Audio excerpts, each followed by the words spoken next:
Meus irmãos e irmãs em Cristo Jesus, a palavra de Deus neste primeiro domingo da Quaresma nos recorda de modo muito rico e abundante a nossa realidade de seres humanos. Realidade esta que muitas vezes é negado por muitos, que nós nascemos em pecado, que todos nós herdamos o pecado da desobediência de Adão e Eva. Por isso a primeira leitura, falando da criação e pecado dos primeiros pais, no livro do Gênesis, vai fazer este paralelo. O Senhor Deus cria todas as coisas, absolutamente todas as coisas que conhecemos e ainda muitas que não conhecemos. E tudo isto Ele põe a serviço de Adão e Eva. E diz: comam tudo o que quiser, façam tudo o que quiser, vivam como jardineiros deste grande jardim, que é o paraíso, mas obedeçam-me em apenas uma coisa: não comam do fruto daquela árvore, a árvore do conhecimento do bem e do mal, pois justamente daquela é que surge a tentação, na figura do demônio como a serpente. E diz: por que Deus disse que não devem comer? Ele não disse que é tudo de vocês? Então vocês podem fazer tudo o que quiser. Por que Ele proibiu? E então, aí vem a resposta. A mulher respondeu à serpente: do fruto das árvores do jardim nós podemos comer, mas do fruto da árvore que está no meio do jardim, a árvore do conhecimento do bem e do mal, o Senhor não quer que nós a comamos, nem sequer a toquemos. E a serpente, o símbolo do demônio, o símbolo da astúcia que se revolta contra Deus, diz: podem comer à vontade, não vai fazer nenhum mal. Não há por que obedecer a Deus. Ele não quer que vocês fiquem conhecendo o que é certo e errado. Qual foi o conhecimento que Adão e Eva tiveram quando comeram do único fruto proibido? Lembremos, Deus havia dado todo o paraíso, o jardim, havia dado todo o universo, e eles, interditados de fazer uma única coisa, disseram: vamos desobedecer para ver o que vai dar. Instigados pelo demônio, foram tentados e caíram na tentação. E então eles não alcançam o conhecimento do bem e do mal. Pelo contrário, eles alcançam o conhecimento e a prática do pecado. E a primeira figura que o livro do Gênesis nos diz é que eles se deram conta que estavam nus. Se deram conta. Obviamente que sabiam que estavam nus, mas se deram conta que estavam nus, que não tinham roupas. Deus, quando os fez, não fez roupa para eles. O que significa este estar nus? Significa que já não estão mais cobertos com a graça de Deus. E então se dão conta da sua nudez. Quem dera muitas vezes nós nos dessemos contas da nossa nudez, que quando estamos longe da graça de Deus e portanto na desobediência a Deus, estamos nus, estamos sem a graça de Deus, não estamos na cobertura de Deus, estamos abandonados à nossa própria sorte. Quando fazemos as opções erradas, quando dizemos sim ao pecado e à desobediência, quando ouvimos o tentador e caímos na conversa dele. Recordemos aqui esta belíssima lição que o livro do Gênesis nos diz: o diabo não arrancou a fruta e enfiou goela abaixo de ninguém.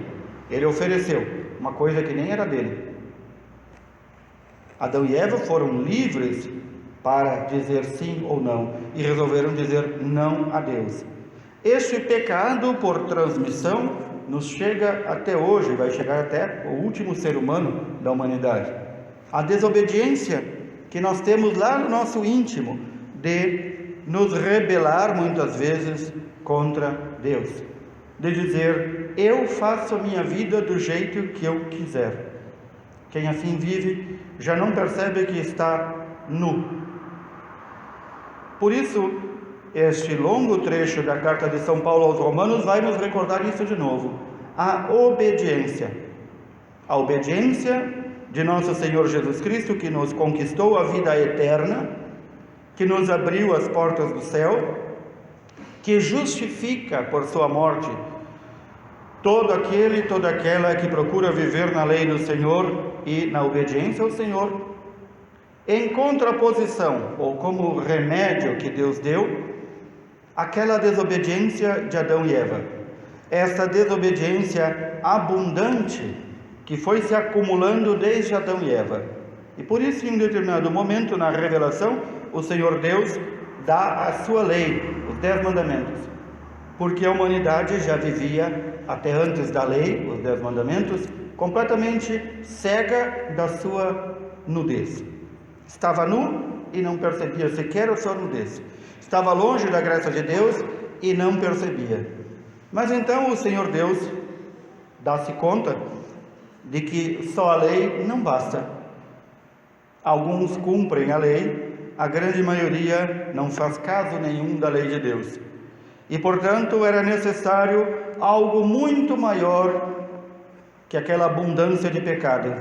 É o que São Paulo chama a superabundância da graça de Deus.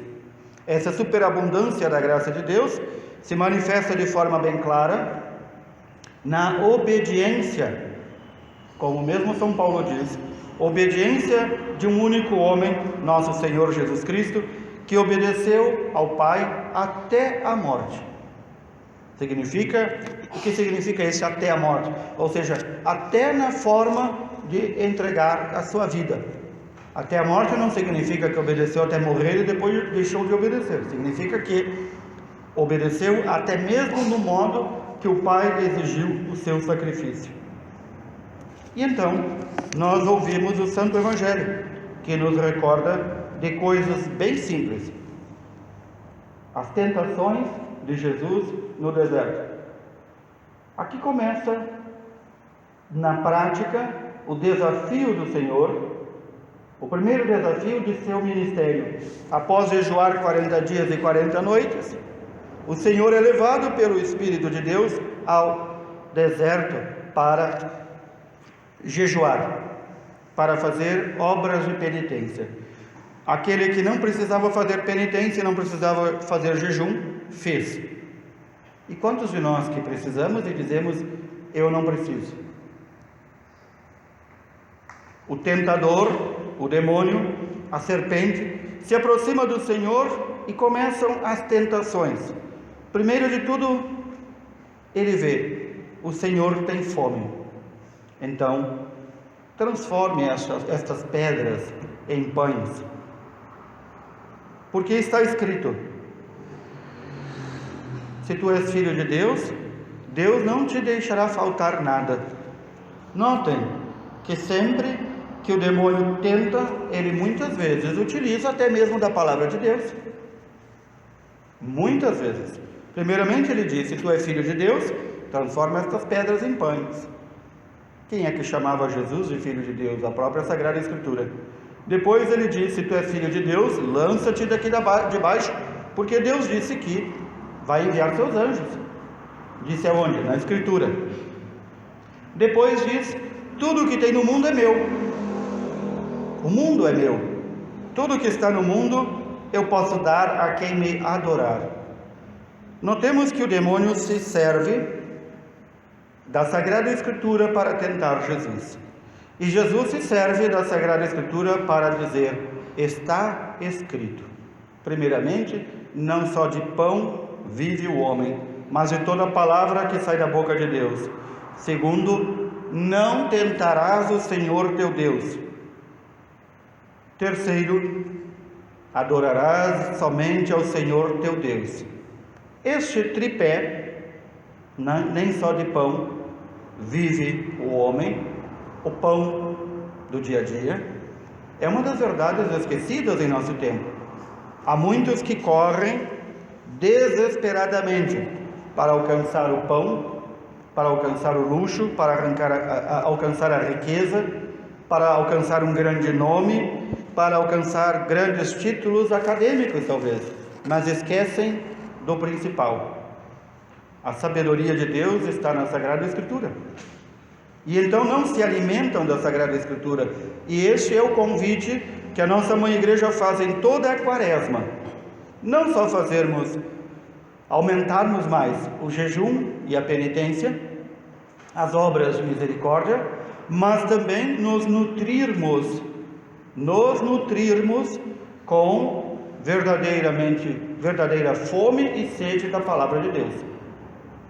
É no período da Quaresma em que nós nos aproximamos mais da Palavra de Deus para saboreá-la. E além de saboreá-la, mastigá-la, como diziam os profetas. Ruminá-la, diziam outros profetas, para que fique lá no nosso íntimo. Como é possível que um cristão não conheça a Palavra de Deus? Como é possível que ele não estude a Palavra de Deus? Que ele não reze pela Palavra de Deus? Portanto, ele não vai conhecer quem é Deus e vai fazer uma figura muitas vezes caricata, uma figura falsa de nosso Deus. Portanto, a Palavra de Deus é alimento, e o cristão não pode contentar-se com receber este alimento que está recebendo agora, na Santa Missa. Fui lá na missa no domingo, ouvi a Palavra de Deus, alguma coisa eu guardei na minha cabeça, outro tanto o padre explicou, mas basta, não basta, não basta. Nós não nos alimentamos da comida ordinária uma vez por semana, nós comemos todos os dias. Nós não lavamos o nosso corpo uma vez por ano. Portanto, a Quaresma também é período de lembrarmos o sacramento da confissão, de forma mais especial. Nós não nos alimentamos da oração uma vez na vida. Aliás, o alimento da oração e da Palavra de Deus deveria estar durante todo o dia no nosso cardápio. Tenho certeza que então todas as tentações que se nos apresentarem, que o diabo apresentar a nós, que o mundo apresentar, vão ser repelidas, como a água que cai no asfalto. Nós seremos o asfalto, e a água suja do mal vai tentar penetrar e não vai conseguir, se nós estivermos alimentados com a Palavra de Deus, se nós estivermos fortificados pela oração, se nós tivermos nos aproximado do sacramento da confissão, se nós nos alimentarmos do corpo e sangue do Senhor como Ele manda, se nós vivermos realmente como irmãos em comunidade. E então as tentações baterão em nós e não entrarão. Muitas pessoas dizem: Padre, por incrível que pareça, quanto eu mais rezo, mais me aparecem tentações. Ora, não é nenhum mistério. Alguém que reza realmente deveria saber isso. Não é nenhum mistério. O demônio, é dito por nosso Senhor, que está aí no mundo para tentar dividir, roubar e matar. Aquele que se abastece, que se alimenta com a Palavra de Deus, que se alimenta da oração, aquele que tem uma vida de oração e de união com Deus e com os irmãos, é uma casa cheia e não uma casa vazia. Alguém já ouviu falar de um ladrão que assalta uma casa vazia? Não, os ladrões vão procurar as casas mais cheias e vão procurar aquelas casas que têm o muro mais alto, é porque lá tem alguma coisa importante. A oração, a Palavra de Deus, a Sagrada Eucaristia, a Santa Confissão, as práticas que fazemos na Quaresma são para criar esta barreira e para nos fortalecer. Quanto mais nos enchermos, quanto mais recebermos a graça de Deus, mais o demônio vai tentar. A quem o demônio não tenta? A quem o mundo não tenta? Aqueles que não têm nada a entregar, aquelas casas vazias. Ou, como dizia São João Maria Vianney, santo padroeiro de nós sacerdotes, dizia: o diabo não vai tentar aqueles que já são dele, vai tentar aqueles que são de Deus. Esta é a sua tarefa diabólica: separar, dividir e tentar roubar e penetrar. Portanto, não nos assustemos, é o normal dentro deste plano terrível do demônio. É normal que quando nós tentamos viver uma vida regrada segundo a lei de Deus, que tudo venha para cima contra. É normal que quando a gente queira rezar no silêncio, todo o barulho vem em cima. É normal, porque são as obras do demônio e do mundo que nos atacam. É normal que quando nós fazemos o jejum, a penitência, a mortificação corporal, o nosso corpo se revolte. Ou alguém já viu algum cavalo ser domado sem dar coices e pontapés e mordidas? Recordemos disso. Não nos assustemos.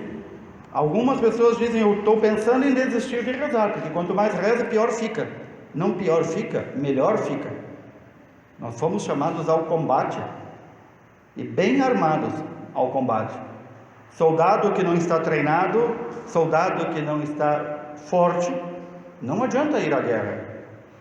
Por isso, a necessidade de nos fortalecermos e crescermos no conhecimento da Palavra de Deus. Não só um conhecimento intelectual, mas um conhecimento lá do nosso coração, que nos permita viver de acordo com a vontade de Deus e não nos abandonarmos, não sermos mais aí uma folha ao vento, mas sermos aqueles homens e mulheres que estão firmes, amando o Senhor, procurando viver esta quaresma em silêncio e em prontidão da oração e das obras de misericórdia. Que assim o Senhor nos ajude e nos fortaleça. Louvado seja nosso Senhor Jesus Cristo.